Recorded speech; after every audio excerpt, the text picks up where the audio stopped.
Hey everybody, today I want to talk about the nitrogen cycle, and I don't know why I'm just not able to get this video out of me. This is about the fourth time I've tried, and I don't mean the fourth take, I mean the fourth time I've shot video and then just decided I wasn't satisfied with it, so I'm down here with all my drop cloths and draping and anti-glare devices set up, and I'm going to try again. And what I want to talk about is not so much the simple basics of the nitrogen cycle. I want to start there. But I want to expound on the nitrogen cycle, and I want to discuss how it really works in our tank. I'm a firm believer that the more you understand how something works, the better you can manage it. The example I always use is that when I was learning to drive, people were trying to teach me how to drive a manual transmission. Nobody told me why I was pushing that pedal in. Nobody told me what the difference between first gear and second gear was. They just told me now is when you push that pedal, now is when you do this, now is when you do that. And I had no idea what I was doing, and I could not grasp it. A friend of mine sat me down and we spent about an hour one day and we talked about clutches and transmissions and gear ratios and torque and all the stuff that's involved in making a car go. And within about an hour after that, I was driving a manual transmission, and within a year or two of that, I was driving tractor trailers with 13-speed, 2-speed rears, etc., and not having any issues at all because I understood what was happening when I was doing things. I understood why I pushed that pedal. I understood what the gears were doing when I was moving that lever, and so on and so forth.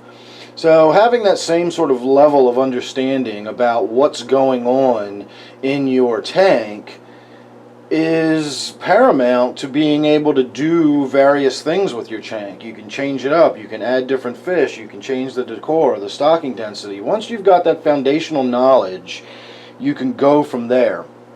And the foundation of foundations of your fish tank is your nitrogen cycle. I say all the time that the most important living organism in your tank is the bacteria that deals with your nitrogen cycle. It's not any other fish. I don't care how much you paid for them. I don't care how expensive they are.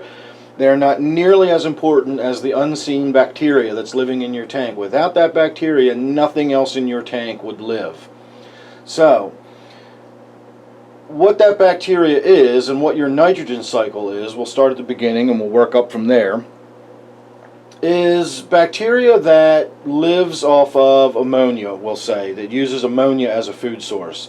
Now that's convenient because ammonia is produced in our tanks by fish waste, decaying plant material, uneaten fish food, but it's also produced by the fish themselves. When the fish eat the food, that food still breaks down. It's just doing it inside the fish's body rather than on the floor of your tank.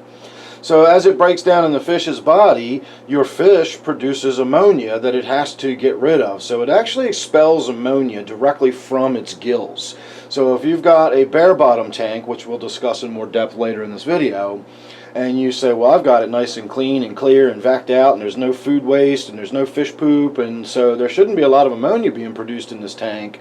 That's not true. Your stocking density is going to determine how much ammonia is produced in your tank simply because the fish are expressing ammonia directly into the water. So that's important to remember. Keep that in mind. So as this ammonia gets produced, it has to be dealt with or it will very quickly poison and kill your fish. Your fish cannot tolerate large amounts of ammonia at all. It's why they express it out of their bodies. It will kill them if it's in there. So there is a species of bacteria that oxidizes the ammonia. It uses the ammonia as a fuel source, or a food, if you will. When it oxidizes the ammonia, it converts it into another compound called nitrite. This is not as toxic to your fish, but it still is harmful to your fish, either in long-term exposure or in higher concentration exposures over shorter periods of time. So you don't want your fish exposed to the nitrites either.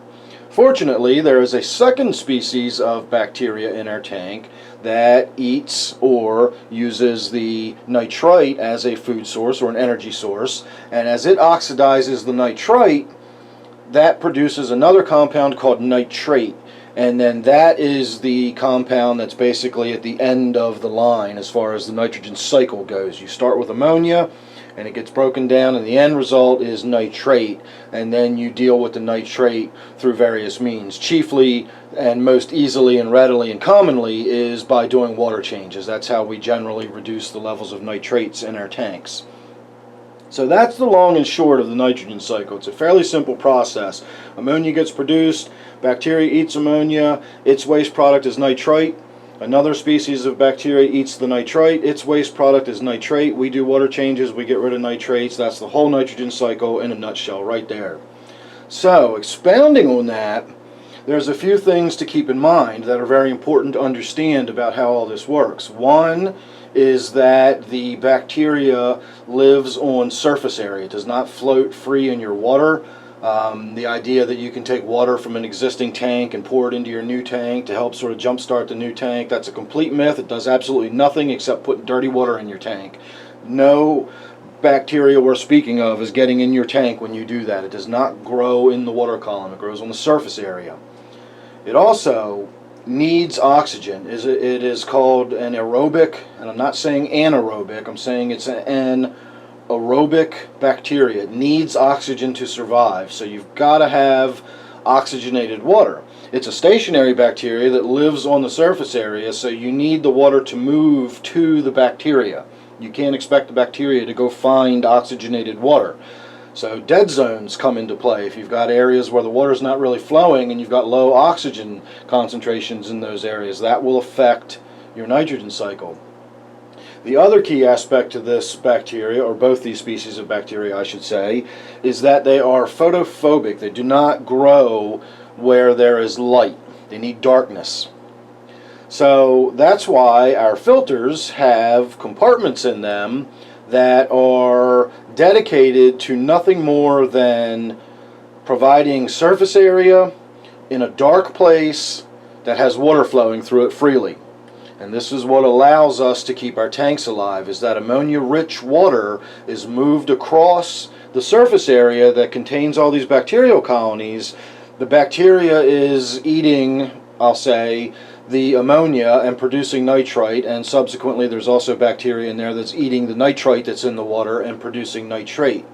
So that's why our filters are so important, and that's the key function of our filters, is to provide circulation, is to keep that water moving. It keeps it oxygenated, and it keeps it moving across our biomedia. The physical act of pulling stuff out of the water is sort of a secondary whatever. That accomplishes something. It keeps your tank looking a little cleaner, but the chief purpose of your filter is to provide surface area and water movement to keep the water oxygenated and to keep that oxygenated ammonia-rich water flowing over your biomaterial. And that's what keeps your tank alive. So, I've had this tank shut down for 2 days, or a day and a half, 34 hours or 35 hours I believe. This tank went without filtration. I forgot to plug it back in one day. Everything was fine. When I checked my water parameters, I had no ammonia spike and I had no nitrite spike. None. They still showed 0 on my test kit. So how is that if my filter was shut down? Because I devote a lot of my filter to biofiltration. I've got fairly heavily stocked tanks. This tank is well stocked, but it's not heavily stocked compared to some of my other ones. And they do fine. And the reason this tank shut down and stayed okay was because it was the filter that shut down and not the power head you may notice off to the left there. That is an 850 gallon an hour power head, and it kept enough water circulation moving around the tank that it kept the water oxygenated, which is obviously important for the fish, but it's also, the fish would have died a lot faster from ammonia poisoning than they would have from low oxygen. They can go up near the surface and get oxygen if they need it, but if the ammonia is building up in the tank, they can't get out of the tank. So if the water stopped circulating, it would stop moving the oxygen around, and it would stop taking the ammonia-laden water to my biomaterial. Now, in this case, you may ask, where is the biomaterial if your filter was disconnected? In this particular tank, the substrate is designed to be a very active medium. It's a very porous, granular type material that provides a lot of surface area. It's dark, which prevents light from penetrating very deeply into it, and it's actually designed to allow water to flow freely through it. So my substrate is actually part of my biofiltration in this tank. All of the rock work, all of the woodwork that you see is part of the biofiltration in this tank. I have bacterial colonies living all over the undersides of all that surface area. Anywhere where there's surface area that's dark is going to have these colonies and cultures living on them that will help deal with ammonia and nitrite in the tank. In this particular case, I also have a planted tank, and plants will take up ammonia and nitrite out of the water. I'm not going to get into that now. I want to stick more strictly with what we think of traditionally as your cycle, which is your bacterial cycle, not other ways of dealing with ammonia such as plants or ammosorb or anything like that. The actual bacterial cultures that deal with this, if I didn't have plants in this tank would still be fine because of the substrate, because of the amount of rock work and woodwork I have in here, and chiefly because I have secondary circulation in this tank. The water continued to move even though my filter shut down, and that's what kept this tank alive.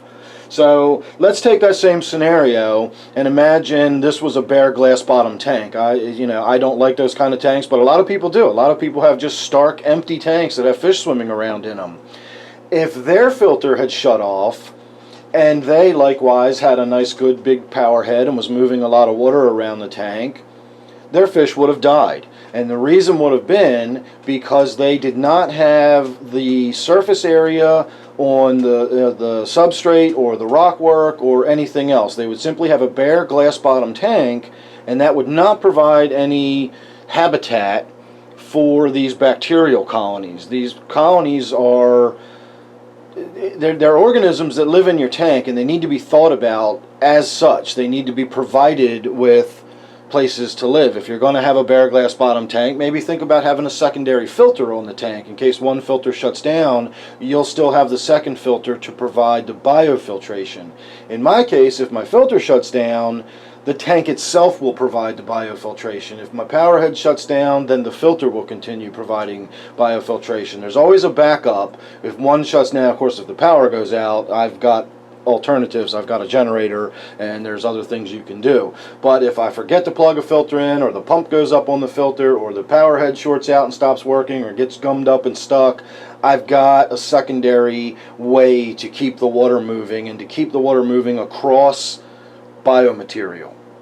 And that keeps my tank alive. So if this tank was a bare bottom tank and a bare glass tank, and likewise, everything is shut down except for that power head, the water would have stayed circulating, the water would have stayed oxygenated, and the fish wouldn't have died from oxygen deprivation, but the ammonia would have began building up in the tank immediately, because there wouldn't have been any surface area suitable for those bacterial cultures to grow. So let's take another scenario that might have a big impact on your nitrogen cycle that you wouldn't think about.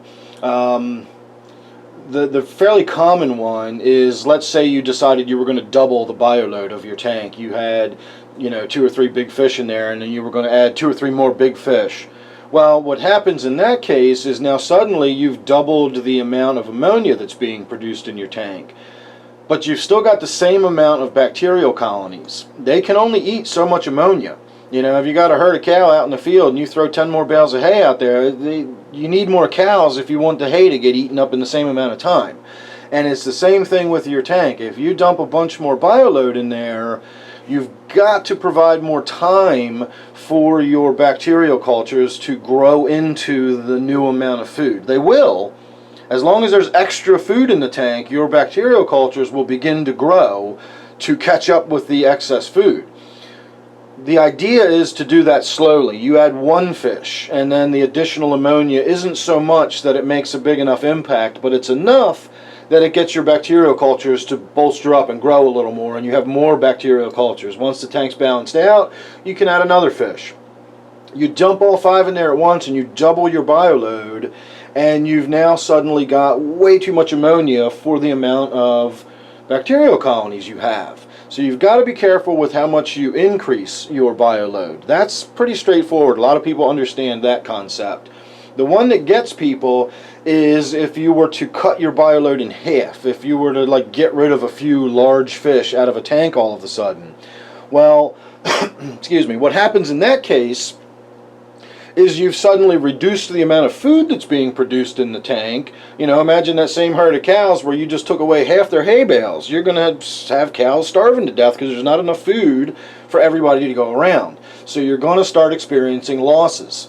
So if you suddenly reduce your bioload dramatically, the same thing happens to your bacterial cultures. Your bacterial cultures start dying off. Typically the ones that start dying off are the ones that are on the surface of your colonies, so they sort of create a shell of dead cultures that prevent the water from getting to the fresh living cultures underneath of it. It's also organic material that's now dead, and it begins dying and decaying and breaking down into the tank and producing even more ammonia. So you actually run into this snowball effect of you actually start with not enough food, you start starving off your cultures, and then the dead cultures actually start producing so much ammonia that your now reduced numbers of cultures can't deal with all the added ammonia, and you get this sort of weird whiplash snowball sort of effect. So taking a large number of fish out of a tank can actually be more dangerous than adding fish to the tank, especially if you consider user error, I'll call it. You know, when people put big fish in the tank, they pay attention because they know they've just added to their bioload. When people take a bunch of fish out of the tank, they often walk away thinking job well done, and they don't go back and keep an eye on their tank. I always tell everybody, whenever you make any kind of major change to your tank, keep an eye on your water parameters. I don't care if you go in there and do a good thorough cleaning, keep an eye on your water parameters. In fact, let's talk about that. That's another scenario where we might radically impact our nitrogen cycle without realizing we're doing it. Let's take this tank for an example, and in my case I forgot to turn the filter back on, so that's a pretty radical adjustment. But let's say I just went in there and did a filter cleaning. We're supposed to more or less leave our bio-filtration alone. Again, with this tank, the tank can handle itself, so it doesn't really matter what I do to my filter in this case. So if I go in there and my bio balls are all gummed up and nasty looking, and my ceramic rings are all goopy and gross looking, and the water's barely flowing through them, it is time to clean them. You do need to have the water flow freely through those areas, or they're not effective. So you give them a little bit of a rinse. You do it in water that doesn't contain any chlorine or anything. I have well water, so I don't have to worry about that. If you have chlorine in your water, make sure you use tap water or dechlorinated water, because the chlorine will kill your cultures. You don't want to do that. You simply want to give a little shake, a little rinse, get the water to flow through your biomedia again, and leave them dirty. That dirtiness is what's keeping your tank alive. That's the bacterial cultures. All you need it clean enough to do is let the water flow through it freely. But let's say you didn't realize that. Let's say you went in there and you gave them a good scrubbing up, because you're going to give your filter a good once a year cleaning, and you go in there and you really clean that stuff out. Well, you just wiped out all your biocultures. You know, you just wiped out your nitrogen cycle. And if you've got a tank like this, you'll be okay, because the tank itself can deal with it, and your cultures will grow back in your filter eventually. If you're in the scenario where you've got the bare glass bottom tank and you do that, you're in trouble, because you've just wiped out your bacterial cultures in your filter, or you've done enough harm to them, you've cleaned enough of them out that they're now not up to snuff. There's not enough in there to keep it going. So in your bare glass tank, there's not enough in the tank to keep it going either. So you've really got to start keeping an eye on that tank if you've done that kind of work to your filter. That's another way we can disrupt our nitrogen cycle without really even realizing we're doing it. We can get in there and wipe the glass down and move some rocks around. I know some people like to take the rocks out of their tank and scrub them down and put nice clean shiny rocks back in. I don't recommend doing that, because you're scrubbing and wiping off all of the stuff that's part of the cultures that are keeping your tank alive. Your tank's not a box of water with fish swimming around in it. Your tank is an ecosystem that functions as a system. You can't pull a chunk of that system out and expect the rest of it to continue working without a hitch. So anytime we do anything major to our tanks, we have to really pay attention to and keep an eye on our ammonia and our nitrite levels for a couple of days afterwards to ensure that we haven't disrupted our nitrogen cycle. that's really about all I can think of at the moment. Again, I just want to sort of clarify some various ways that knowing about our nitrogen cycle, understanding how it works, understanding the needs of these bacterial cultures is a good way to start expanding into more advanced fish keeping. You can learn what's going on in your tank better. You can keep your little nitrite and ammonia spikes to an absolute minimum. And this will be one of those things that allows you to start moving into keeping more sensitive and delicate fish, is knowing all the little variables of how everything you do affects your nitrogen cycle, because that is the foundation of your tank. Nothing can live in your tank if that nitrogen cycle is not up and running and good and healthy. So keep all of that in mind. Please feel free to leave any questions or comments below. Any suggestions for other topics you'd like to hear me discuss are always welcome. Always gives me something good to think about. So thanks for watching this one. Please subscribe. That way you won't miss any other topics of discussion that come up or any other little random videos that I do. Again, this is my 125-gallon tank. I got a whole playlist of this tank, as well as lots of playlists for all my other tanks and other videos as well. So thanks again for watching this one. I hope you enjoyed it, and I'll see you real soon on the next one.